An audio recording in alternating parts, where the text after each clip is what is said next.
우리 다 같이 말씀 로마서 7장 1절부터 12절입니다. 형제자매 여러분, 나는 율법을 아는 사람들에게 말을 합니다. 율법은 사람이 살아있는 동안에만 그 사람을 지배한다는 것을 알지 못합니까? 결혼한 여자는 그 남편이 살아있는 동안에는 법으로 남편에게 매여 있으나 남편이 죽으면 남편의 법에서 풀려납니다. 그러므로 남편이 살아있는 동안에 그 여자가 다른 남자에게로 가면 그 여자는 간음한 여자라는 말을 듣게 됩니다. 그러나 남편이 죽으면 그 법에서 해방되는 것이므로 다른 남자에게로 갈지라도 간음한 여자가 되지 않습니다. 나의 형제자매 여러분, 그러므로 여러분도 그리스도의 몸으로 말미암아 율법에 대해서는 죽임을 당했습니다. 그래서 여러분은 다른 분, 곧 죽은 사람들 가운데서 살아나신 그분에게 속하게 되었습니다. 그것은 우리가 하나님을 위하여 열매를 맺게 하기 위함입니다. 이전에 우리가 육신을 따라 살 때에는 율법으로 말미암아 일어나는 죄의 욕종이 우리의 몸에 지체 안에서 작용해서 죽음에 이르는 열매를 맺었습니다.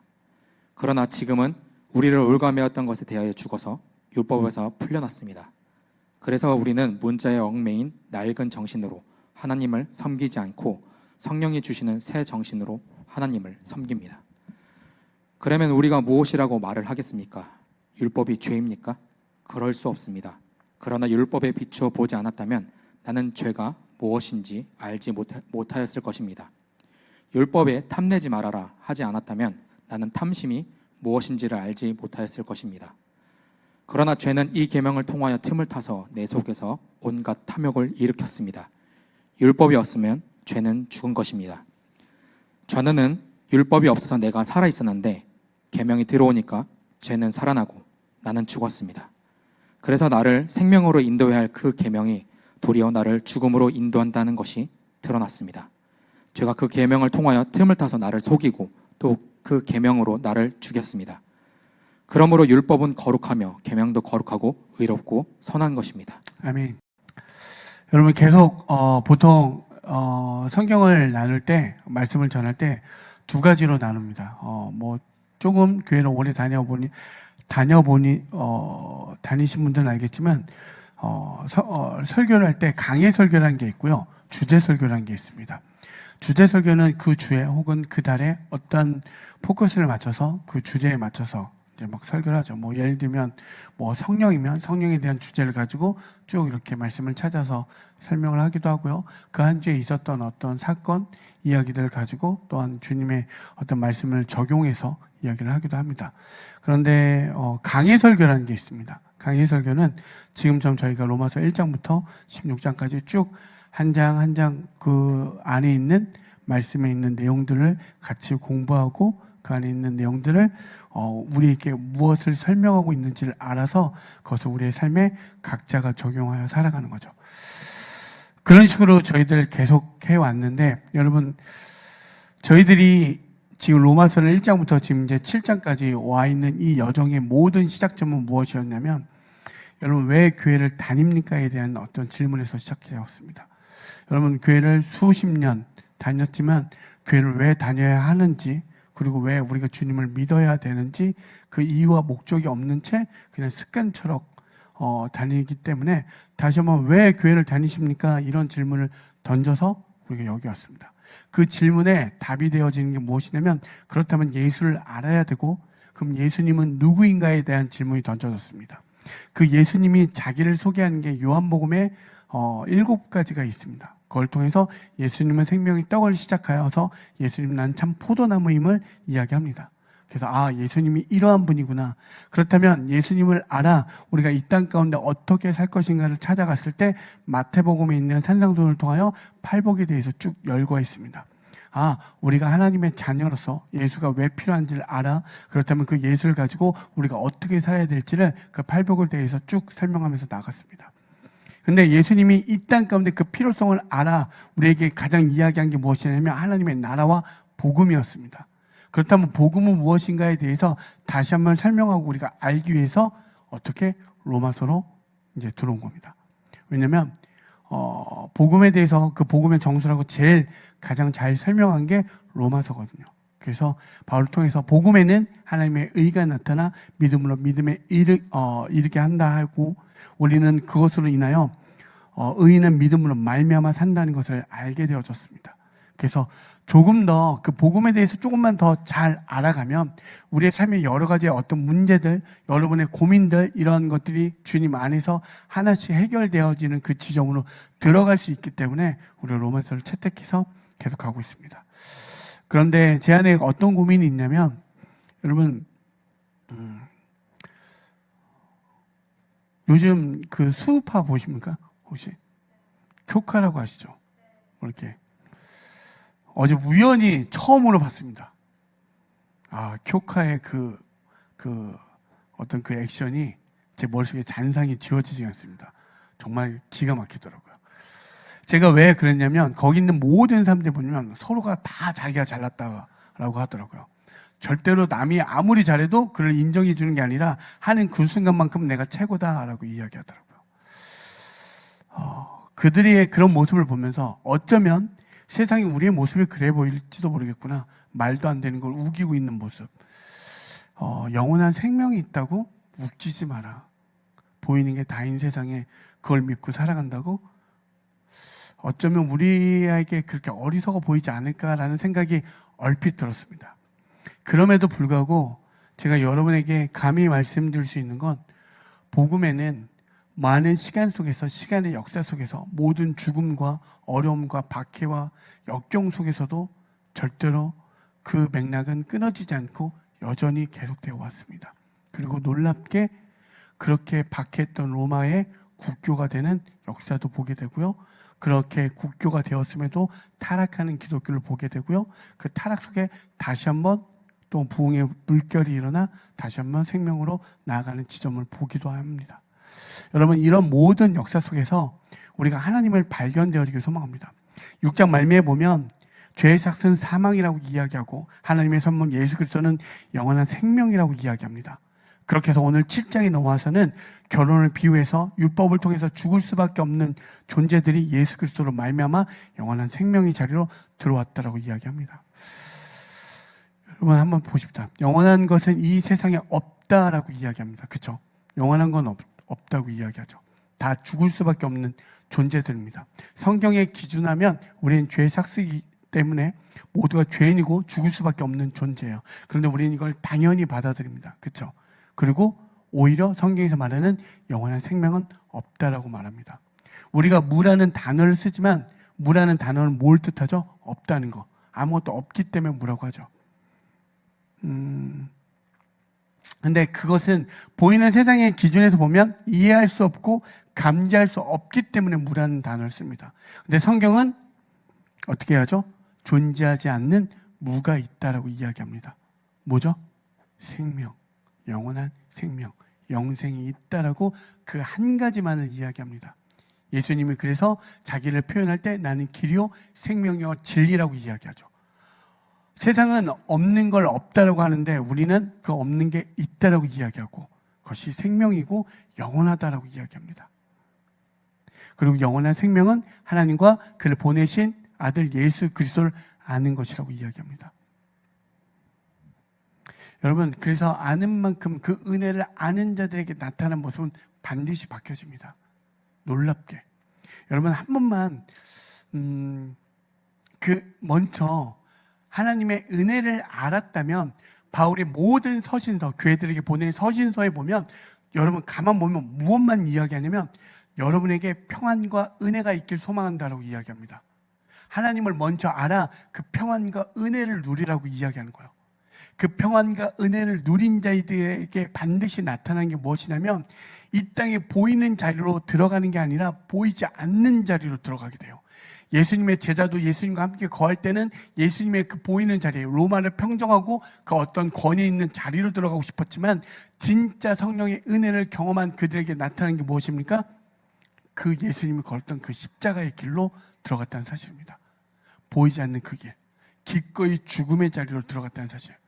여러분, 우리는 그 은혜를 입은 자들, 그래서 은혜를 입은 자들에게 반드시 나타나는 모습은 이 땅에서 더 높은 탑과 어떤 업적과 어떤 명예를 가지는 자리가 아니라 예수님이 걸었던 그 길을 걷고 있다는 사실입니다. 그게 희생이요, 어떤 수고의 자리가 아니라 그게 가장 평안이요, 은혜되는 자리이기 때문에 그 자리로 들어간다는 사실이에요. 근데 그렇게 교회가 들어가지 못하니까 어떻게 하죠?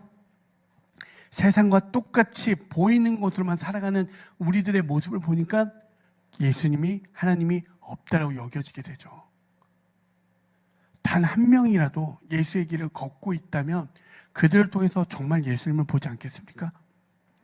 모든 정책을 보십시오. 모든 어떠한 것들을 이루는, 우리에게 행복을 주겠다는 것에는 반드시 희생과 수고가 있어야 되는데 아무도 누가 나서서 희생과 수고를 하고 싶어 하지 않습니다. 모두가 누리고 싶어 하죠. 그렇다면 예수를 믿는 사람들도 그조차 똑같이 누리고자 하는 것들에 세상에 보이는 누리는 것으로 가지 마시고 정말 주님이 주신 평안과 은혜를 누리셔서 세상이 싫다는 그 희생과 수고의 자리, 그 십자가의 길, 자기 부인의 자리로 들어갔을 때 그것이 얼마나 평안이고 기쁨이고 은혜인지를 누리시길 소망합니다. 교회는 이것만을 이야기해야지 다른 것들을 이야기하면 세상과 비교하여 어떤 게 나을 게 있습니까? 절대 그렇게 되어지지 않습니다. 여러분, 정말로 성경은 다른 것 이야기하지 않고요, 생명은 오직 예수께 있고 예수로부터 시작되어졌다라고 이야기합니다. 모든 식물이 태양이 아니라 예수를 통하여 그들이 자라나고 또 자라난다라고 이야기합니다. 여러분, 이걸 우리는 깨닫는 거예요. 그걸 아는 자들이 이야기하는 게 무엇이냐면 신비라고 이야기하는 거예요. 이 땅의 이성의 세계에서 그 신비로 걸어가는 자들이에요. 그러면 무언가 그들의 보폭과 걸음과 모든 방향과 시선 다르지 않겠습니까? 이해할 수 좀 저 사람들 보면 이해가 안 돼야 되지 않겠습니까? 교회를 다니는 사람들 하는 짓이 이해 안 되는 거 말고, 아우 저 믿는다면서 영원한 생명을 믿는다 하는 짓거리가 똑같다라고 하는 그런 거 말고 정말 예수가 보이는 어떠한 그 모습, 그 알 수 없는 그 지점, 정말 그래서 알고 싶어지는 지점, 생긴 거는 정말 세상과 다를 것 없는데 와, 왜 믿는 사람은 저 지점이 뭐지? 그 지점이 궁금해져야 되지 않겠습니까? 제가 여러분에게 어떤 행위로 무언가 지점을 이루라고 하는 게 아니라 여러분 안에 있는 그 생명, 정말 그 평안, 그 되어지시는 그 신비, 정말 보배라고 하는 그것이 우리 안에 찬란하게 빛나야 되지 않겠습니까? 여러분 한번 보십시오. 근데 교회된 여러분의 모습이 어떤지. 예수가 없다 하신 분들은 상관없습니다. 예수가 있다 하신 분들 얼굴 한번 보십시오. 왜 이 민낯이 썩어 있습니까? 아닙니까? 혹시 마이크를 잡은 저부터 썩어 있다면 다시 한번 예수 구하기 소망합니다. 정말 그 은혜가 있어야 되지 않겠습니까? 여러분, 그것의 기준에서 죄라는 것도 한번 찾아가 보십시다. 왜 죄의 삭은 사망이지? 그럼 죄가 뭡니까? 죄는 정확하게 말하면 하나님의 없음을 죄라고 이야기하는 거예요. 하나님의 부재가 죄라고 이야기하는 거예요. 그걸 다른 말로 하면 이 땅에서 뭐야? 자기를 숭배하는 거. 하나님을 알고 그 부재 속에서 하나님의 임재를 경험한 사람은 자기 숭배하는 삶에서 자기 비움의 삶으로 들어갑니다. 이게 교회에게 나타나는 모습이에요. 나를 위한 삶이 아니라 남의 유익을 위하여 자기를 비우는 그 삶으로 들어가는 거. 어떤 도덕 윤리적인 게 아니라 하나님의 영광이 비춰지는 이 땅 가운데 비춰지는 모습이 그러하다라고 이야기하는 거예요. 그래서 우리가 사랑하고 희생하는 거예요. 뭐 희생하는 삶이 그게 아니라 하나님의 영광이 비춰지는 기꺼이 남을 위하여 희생하는 그 자리로 들어갈 수 있는 거예요. 아멘. 여러분, 이게 순서가 뒤바뀌어지면 그 모든 건 자기 숭배에 있습니다. 내가 신이 되어집니다. 여러분, 뭐 우리가 한때 넷플릭스에 나왔던 내가 신이다라는 그들만 신이 아니라 여러분, 우리 안에 하나님 없는 모든 행태의 모습들 있죠. 그게 신의 모습이에요. 그래서 죄는 관역으로부터 벗어났다라고 하죠. 그러면 그 관역이 무엇입니까? 예수 그리스도. 거기서 벗어난 모든 것들이 죄라고 이야기하는 거예요. 그래서 하나님 부재 속에서 나타나는 게 무엇입니까? 로마서 1장 18절 그 이하부터 쭉 열거된 3장 20절까지 나와 있는 그게 불의한 모습, 불경건한 모습, 외모로 쫓아가는 그런 모든 모습들을 죄라고 이야기하는 거예요. 그것이 맞다라고 하는 거. 근데 이렇게 죄를 인식할 수 있는 근거가 무엇입니까? 이게 죄구나라고 깨닫는 게 바로 율법이라고 이야기하는 거예요. 우리가 율법주의는 당연히 피해야 되지만 그 죄라고 여길 수 있는 어떤 근거, 깨달을 수 있는 그 지점이 무엇입니까? 그게 율법이라고 이야기하는 거예요. 로마서 3장 10절부터 12절입니다. 성경에 이렇게 기록되어 있습니다. 의인은 없다. 한 사람도 없다. 깨닫는 사람도 없고 하나님을 찾는 사람도 없다. 모두가 곁길로 빠져서 쓸모가 없게 되었다. 선한 일을 하는 사람은 없다. 한 사람도 없다. 여러분, 율법을 통해서 우리가 깨닫는 건, 내가 죄인임을 발견하여 어떠한 노력과 행위로도 내가 나를 구원할 수 없구나. 이걸 깨달아서 어떻게 하나님의 은혜를 구하는 그 자리로 들어가는 거예요. 하나님의 은혜 없이 내가 살아갈 수 없습니다. 이렇게 되어지는 게 바로 율법을 통하여 우리가 깨닫는 지점이에요. 그래서 그 예수 그리스도로 말미암아 내가 죄에서 해방되어 자기 숭배했던 모든 삶에서 이제 자기 부인의 삶으로 기꺼이 들어가는 사람. 아멘. 이 결혼을 비유한 걸 홍해 사건으로 한번 이야기해 보면, 여러분, 홍해를 만난 그 이스라엘 백성 지점에서 생각해 보십시오. 그들을 쫓아왔던 애국 군대에서는 홍해 바다로 들어가는 이스라엘 백성은 자기의 종들이 죽는 장면입니다. 그렇죠? 하지만 그 건너편에서 그들 그 바다를 건너 들어온 그들은 부활하는, 자유케 되는, 해방케 되는 그들의 모습을 보게 됩니다. 율법의 지점에서 우리는 다 죽는 자의 모습이고, 죄는 어떻게 하죠? 하나님 부재 속에서 드러나는 겁니다. 그런데 우리는 그 모든 것에서 해방되는 모습이 바로 홍해 사건이에요. 모든 성경의 이야기는 구약에서부터 신약까지 오실 예수와 오신 예수 그리스도의 이야기를 계속 한 가지 이야기를 점진적으로 이야기하는 것밖에 없습니다. 그런데 이 모든 것에 우리가 자유케 되고 주님의 은혜로 자기 비움의 삶으로 들어가야 했던, 그리고 예수 그리스도를 찾아야 되는 그들의 삶 가운데 여러분 어떤 문제가 일어납니까? 한번 생각해 보십시오. 영원한 생명의 본질, 진리를 깨달았어요. 와, 그거구나. 그런데 어떻게 되죠? 교회 안에서 여전히 또다시 하나님, 그러면 내 열심과 내 노력과 수고로 것들을 구원에 이르려는 다시 그 행위 가운데 율법으로 돌아가려고 하는 모습들이 너무나도 많습니다. 여러분, 교회 안에서 가만 생각해 보십시오. 이렇게 해야 저렇게 해야 반드시 구원의 믿음에 있는 모습이다라고 여기게 하죠. 너 교회를 다니고 하나님을 믿고 그 진리를 알면 뭐 하라고? 뭐 해야 되고 뭐 해야 되고 뭐 해야 되고, 그렇지 않은 사람들을 어떻게 하죠? 정죄하죠. 주일날 어떻게 예배 시간 늦을 수가 있어? 그렇죠? 어떻게 결석할 수가 있어? 제가 학생들을 가르칠 때 가장 중요시 보는 게 뭐냐면, 절대 결석, 지각하는 걸 허용하지 않습니다. 그런데 교회에서 지각을 해? 이런 것들. 그렇죠? 이건 가볍죠. 근데 얼마나 많은 것들이 교회에서 요구합니까? 꽤 많죠.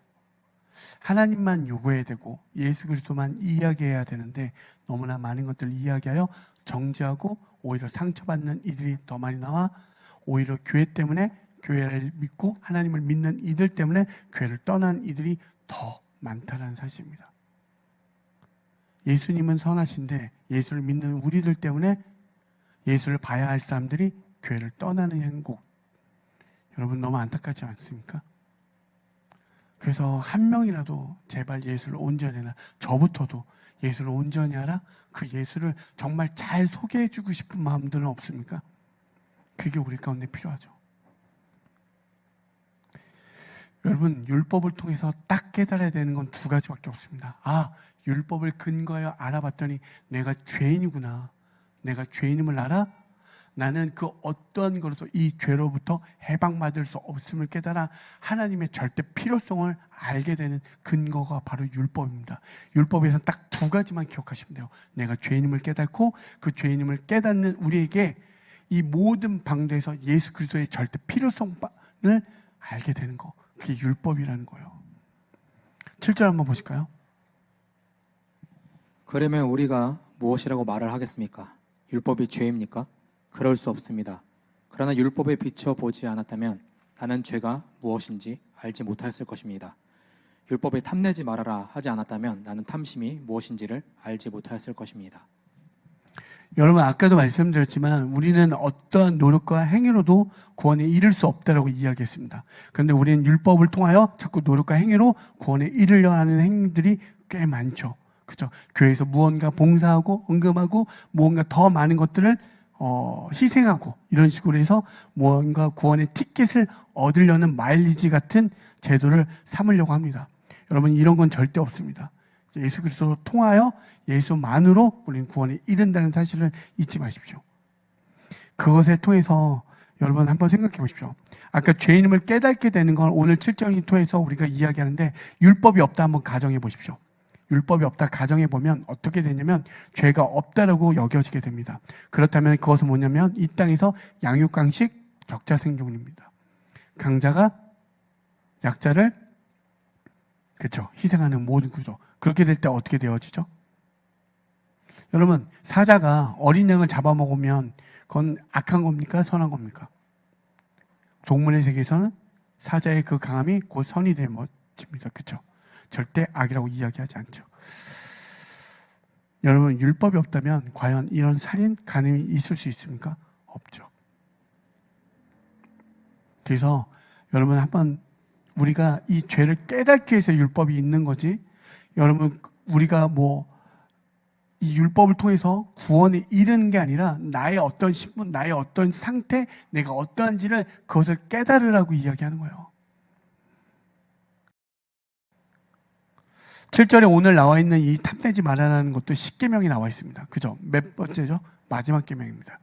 출애굽기 20장 17절에 보면 이렇게 되어 있어요. 너희 이웃의 집을 탐내지 못한다. 너희 이웃의 아내나 남종이나 여종이나 소나 낙이나 할 것 없이 너희 이웃의 소유는 어떤 것도 탐내지 못한다라고 되어 있습니다. 여러분 10계명은 어떻게 되죠? 첫 번째부터 네 번째까지 하나님의 기쁨에 대해서 이야기하고요. 다섯 번째부터 열 번째가 이웃에 대한 기쁨을 이야기합니다. 그렇죠?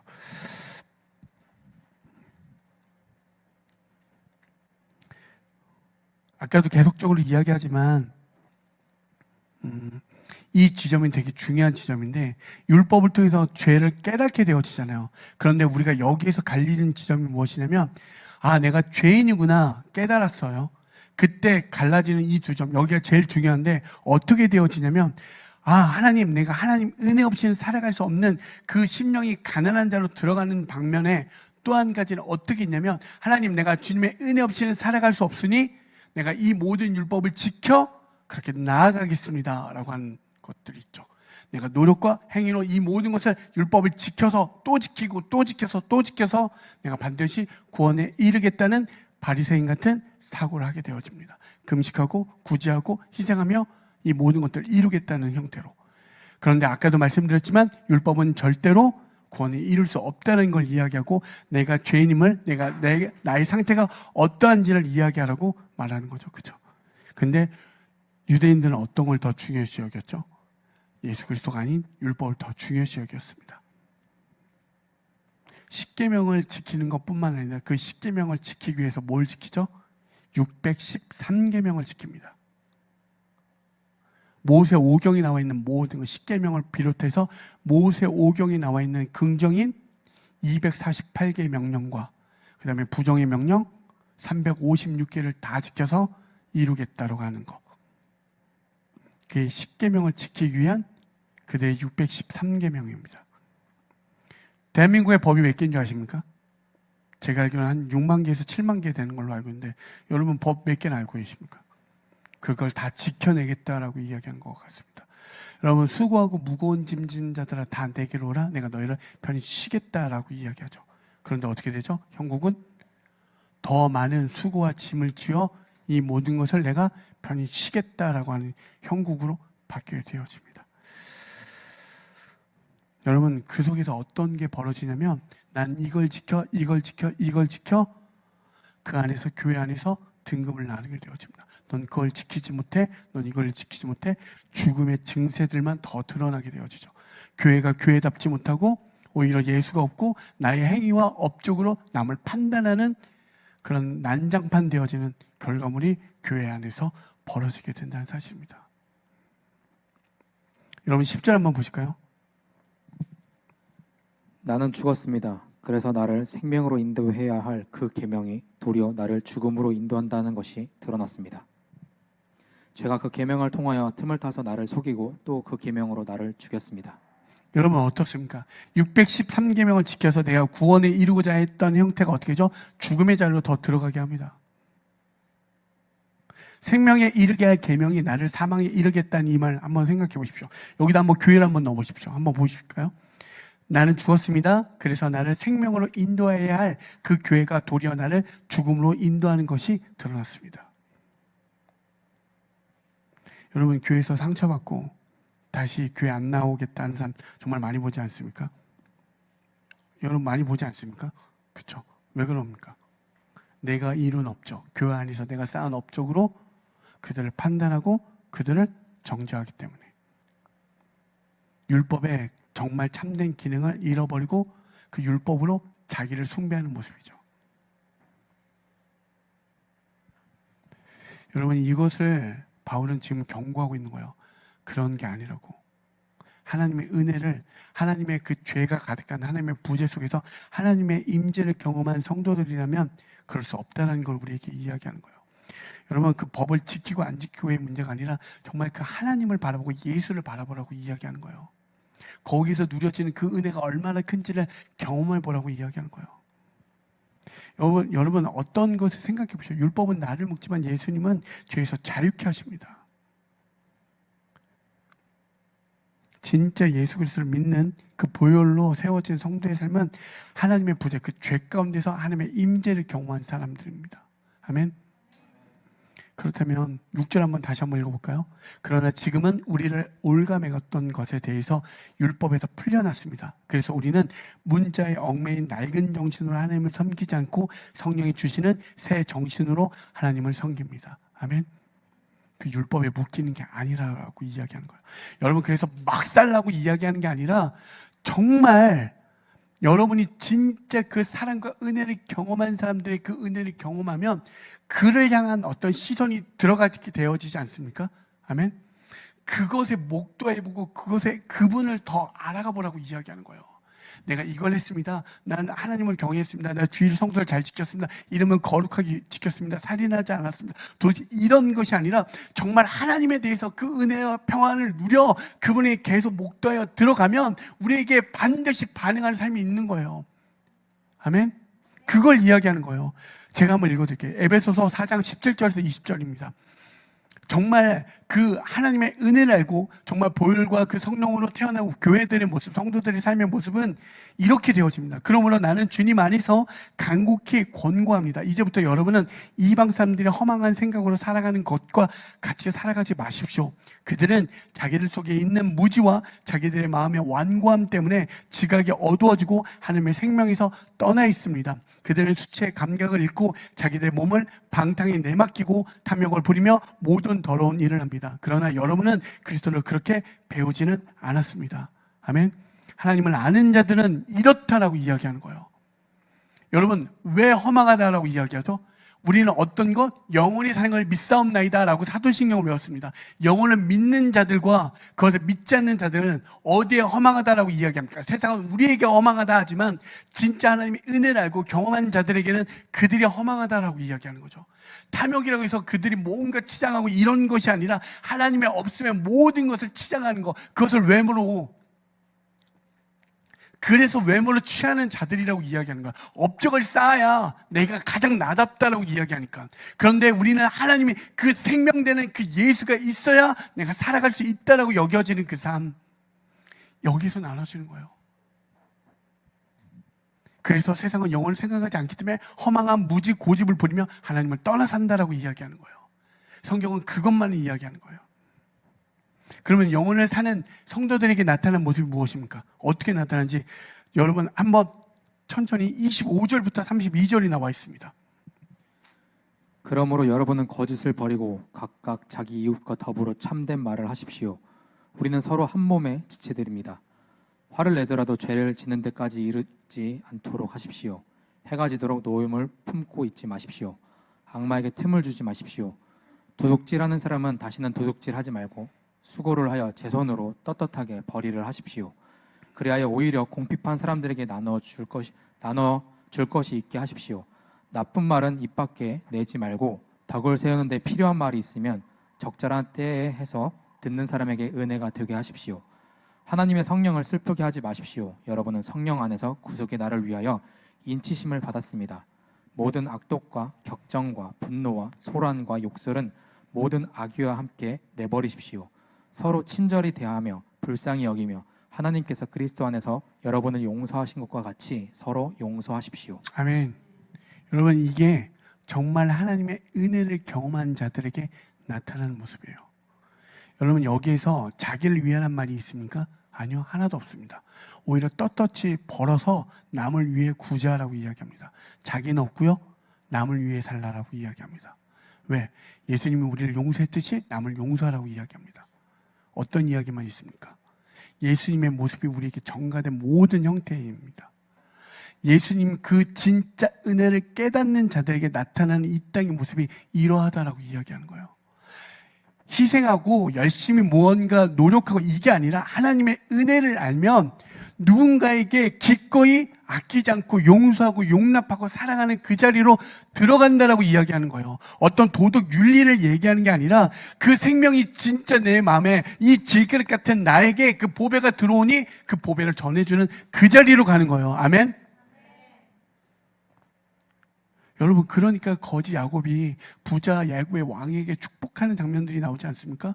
어떠한 고초를 당해서도 기꺼이 주의 복음만 전하고 교회를 걱정하는 바울의 모습을 안 봅니까? 여러분, 이게 바로 교회의 참된 모습이에요. 정말 한 번만, 너무나 많은 교회들이 있습니다. 너무나 많은 교회들이 있고 정말 그 교회에 너무 세상으로 훌륭한 사람들 많이 있죠. 여러분, 그렇게 훌륭한 사람이 되려면 이 시간에도 공부하십시오. 오늘 혹시 기본기 안 하는 분들도 오늘 집에 가서 기본기 하십시오. 그래야 되지 않겠습니까? 교과 보십시오. 얼마나 살춥니까? 그 정도 하려면 여러분 아마 뼈마디가 나중에 분명히 허리 디스크 고생할 거예요. 제가 이거 김연아 씨는 이 모든 내장이 한쪽으로 쏠렸다라고 이야기합니다. 어떤 걸 이루려면 그렇게 하셔야죠. 그럼 왜 하나님 만나십니까? 근데 하나님을 만난 자들에게 나타나는 모습은 이 땅의 모습과 다르잖아요. 정말 기꺼이 용서하고 용납하고 사랑하는 자리로 들어간다라니까요. 그냥 용서하고 그냥 그렇게 하는, 난 용서하는 마음이 커, 이게 아니라 예수를 더 아셔서 정말 세상이 그렇게 더 올라가라고 할 때 내가 기꺼이 그들을 용서해주고 용납해주고 사랑해주고, 난 솔직하니까 막 내뱉는 게 아니라 때로는 참고 기다려주고 정말 은혜의 말을 할 때까지 그들에게 전해줄 때까지 때로는 기다려줄 수도 있고 묵묵히 그들을 위해서 기도해 줄 수 있고, 이게 진짜 하나님의 은혜를 경험한 자들에게 나타나는 모습 아닙니까? 여러분, 정말 하나님의 은혜를 아는 자들은 변함없이 여전히 그 자리에 서 있습니다. 와, 넌 10년이 지나도 여전히 양아치구나, 이런 말 듣지 마시고, 와, 너는 정말 하나님의 은혜 가운데 여전히 그 자리에 서 있구나. 여러분, 우리는 그 여정으로 가는 거예요. 와, 너는 그렇구나, 똑같구나. 여전히 변함없이 그 자리에서 주님을 찾고 예배하며 내어주는 삶을 사는구나. 여러분, 이래야 되지 않겠습니까? 남자들이요, 20대에서 30대 될 때 가장 뭐가 바뀌는 줄 아십니까? 이제 직장을 다니기 시작하고 돈을 벌기 시작하니 그때부터 어떻게 되냐면 내가 모든 지난날의 삶을 싹 다 바꿉니다. 자기가 모든 삶의 주체자가 되어서 이제 그쵸, 차도 한 대 뽑고 맛있는 것도 먹으며 또 피규어 못 샀던 것도 피규어도 사면서 자기를 숭배하는 삶으로 반드시 바뀌어집니다. 그냥 단순히 여러분 한번 생각해 보십시오. 무언가 내가 능력이 있을 때, 무언가 힘이 생길 때 어떻게 바뀌어지는지.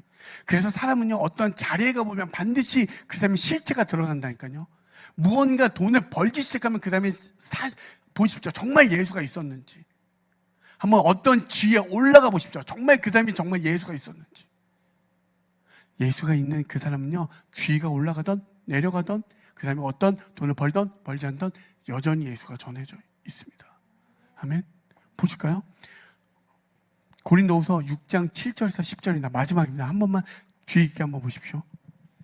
진리의 말씀과 하나님의 능력으로 이 일을 합니다. 우리는 오른손과 왼손에 의의 무기를 들고 영광을 받거나 수치를 당하거나 비난을 받거나 칭찬을 받거나 그렇게 합니다. 우리는 속이는 사람 같으나 진실하고 이름 없는 사람 같으나 유명하고 죽는 사람 같으나 보십시오 살아 있습니다. 징벌을 받는 사람 같으나 죽임을 당하는 데까지는 이르지 않고 근심하는 사람 같으나 항상 기뻐하고 가난한 사람 같으나 많은 사람을 부요하게 하고 아무것도 가지지 않은 사람 같으나 모든 것을 가진 사람입니다. 아멘. 여러분 정말 이 말씀이 정말 그냥 우리가 교회 다니고 내가 뭐 살면 실패했는데 이런 말씀으로 위로 정도가 아니라 정말 생각해 보십시오. 하나님의 은혜가 여러분에게 임하여 예수님이 이 땅에 오셔서 세례를 받아. 그러니까 그분이 무슨 죄가 있어 세례를 받아야 됩니까? 세례는 죄 있는 자가 죄에서 해방하여 하나님의 은혜를 받은 내가 하나님의 백성이 되었습니다라고 이야기하는 거야. 근데 그분이 세례를 받잖아요. 우리의 죄를 감당해서 그분이 죽으셔서 하나님 보좌의 우편에 앉아 있는 자들입니다. 여러분 가장 이미 완성의 자리에 있고 더 이상 오를 자리에 없는 그 은혜를 누린 사람들의 자리에 있는 거예요. 우리는 올라갈 자리가 없고 이미 그들의 그 자리에서 내려가 그 자리를 소개해 주는 사람들이에요. 여러분 그러면 이 정도면 그 슈퍼볼에서 캔들 라마가 누구를 그런 거 할 때 되게 뭐 대단하다 막 힙하다 막 그렇게 하지만 여러분이 더 힙한 거 아닙니까? 가장 높은 완성의 자리에서 내려와서 그 주님을 전해주는데 그 정도의 명예가 여러분에게는 없습니까? 예수님이 여러분에게 어떻죠? 너무 하찮으니까 이름 없고 볼품 없고 별 볼일 없으니까 그게 여러분에게 수익이 안 되는 거예요. 힙하지 않은 거예요. 여러분 정말 그 예수님은 이 바울 보십시오. 내가 영광을 받거나 수치를 당하거나 비난을 받거나 칭찬을 받거나 그렇게 한다고. 어떻게? 지금은 속이는 것 같아 보이지만 진실한 그거 하나밖에 없으니까. 예를 들면 진짜 내가 지금 아무것도 없지만 이 예수님이 진짜야. 내가 오늘 이거 김치하고 밥밖에 너한테 내가 줄 거 없지만 그 예수는 진짜야. 여러분 그 진심 그게 교회 다니다면 참된 모습 아닙니까? 정말 힘들지만 정말 괴롭고 어렵지만 근심되어지지만 주님으로 인한 그 평안과 기쁨으로 넘어가지 않습니까? 정말 그 은혜가 있길 소망합니다. 가장 아름다운 일을 지금 바울은 여러분에게 힘든 자리로 들어가라고 자기를 부인하고 자기 십자가를 지고 더 이게 아니라 정말 그것이 가벼워질 수 있고 은혜임을 이야기해 주는 거예요. 정말 한 번만 생각해 보라고. 너희들이 누리는 이 땅에 여러분 어떤 거 해보십시오. 뭘 해보든지 끊임없지 않습니까? 여러분 해보십시오. 여러분 진짜 제가 음악할 때 진짜 미국에 딱 갔는데 정말 한국에 태어난 게 얼마나 감사한지 모릅니다. 중학생들이요, 여러분 치는 게 달라요. 드럼 치는 게요, 이게 뭐 어떤 이 상상을 불허합니다. 그런 사람이 세고 교회에 널리 셌습니다. 저희는 이렇게 건반 치는 분이 이렇게 드럼 치시잖아요. 지금 주일날 그것도 은혜잖아요. 근데 걔네들은 동네 어떤 꼬맹이들이 와서 치는데요, 그냥 처음 보는 막 플레이들을 막 미친 듯이 칩니다. 그냥 뭐 코드를 치는데 와 어떻게 친 거야? 모른대요 자기도. 정말 흑인의 거의 대다수는 모른대요. 근데 기가 막힙니다. 그 보이싱이. 와 주님 한국에 태어난 게 진짜 감사합니다. 여러분은 안 그렇게 생각하시죠? 여러분 아무리 노력해도요 미국 NBA 하는 거 보십시오. 서장훈은 노력 안 했겠습니까? 여러분 정말 끝도 없다니까. 그 경쟁 가운데 남을 밟아서 비웃기만 하죠. 자기가 증명하면 누군가는 반드시 밟혀줘야 된다니까요. 하나님은 그걸 이야기해요. 아니 그런 세상이 반드시 있단다. 내가 죽어? 그 슬픔과 곡감이 없는 그 나라, 하나님과 함께하여 예배하는 그 나라가 있다고. 여러분 그런 선생이 되어줘야 되지 않겠습니까? 다음 세대 애들에게 너도 끝까지 남을 밟아서도 올라가는 그 금자탑으로 이야기하는 게 아니라 진짜 그 아름다운 나라가 있다고, 그 놀라운 신비의 세계가 있다고 그걸 소개되어지지 않겠습니까? 아멘. 바울 선생님이 지금 우리에게 그걸 이야기하는 거예요. 여러분 세상은 여러분의 이름 기억 못하고 저도 기억 못하지만 주님이 기억한다고 계세요. 여러분 절대 낭망하지 마십시오. 가장 아름다운 일, 주님 안에서 가장 명예로운 일을 지금 감당하고 계신다는 사실. 세상이 여러분을 어떻게 규정하고 어떻게 판단하고 주님은 내 사랑하는 자녀라고 이야기하는 거예요. 아멘.